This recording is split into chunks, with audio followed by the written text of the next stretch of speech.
Welcome to my channel Daily Bulletin News.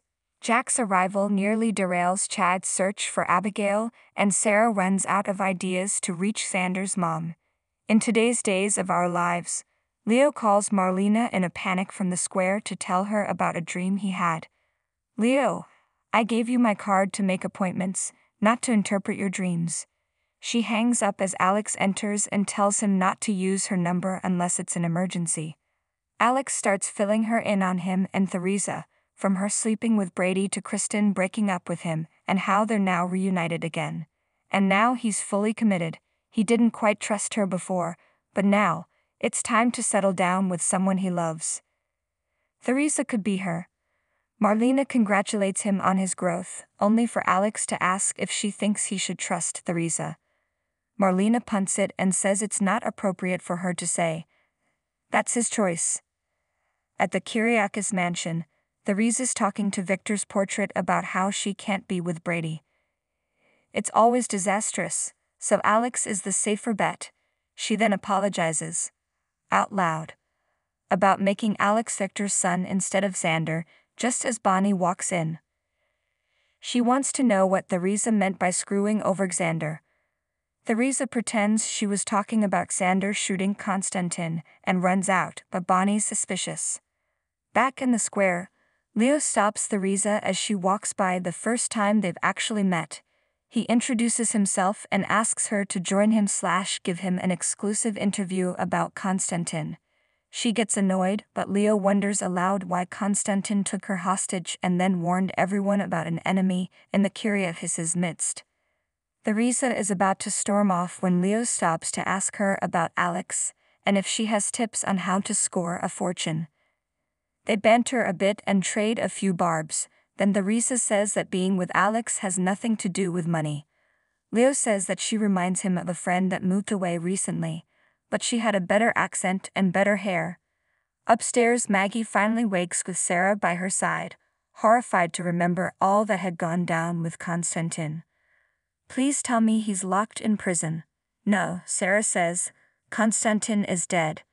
As Maggie asks what happened, Xander enters. "I happened." After telling her how he did it with the gun meant to kill her, Maggie has one question. "Are you sure that he's really gone?"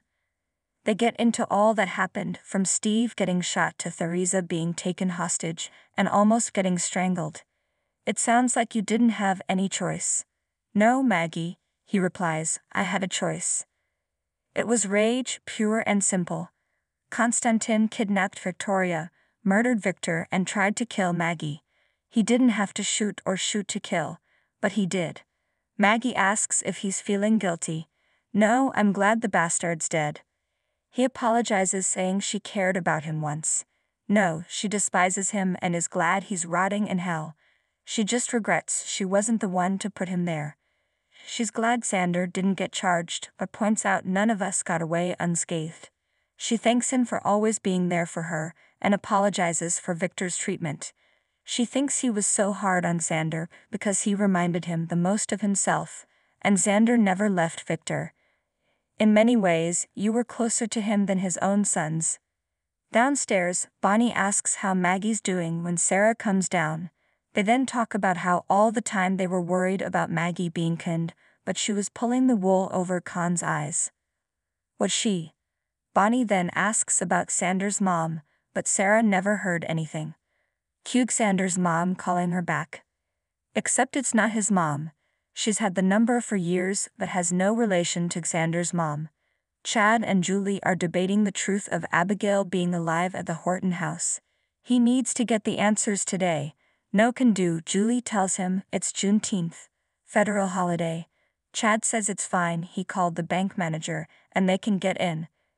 Except, just as they're about to run off, Jack shows up in the hallway. "We weren't expecting you." Julie chides happily. He let himself in, figuring everyone would be at the Juneteenth celebration. He couldn't sleep. The anniversary of Abigail's death is rough, so he wanted to be closer to her and make sure Clyde never gets out of prison again. But when he asks if Clyde said anything more, Chad gets awkward and Jack catches on that they're keeping something.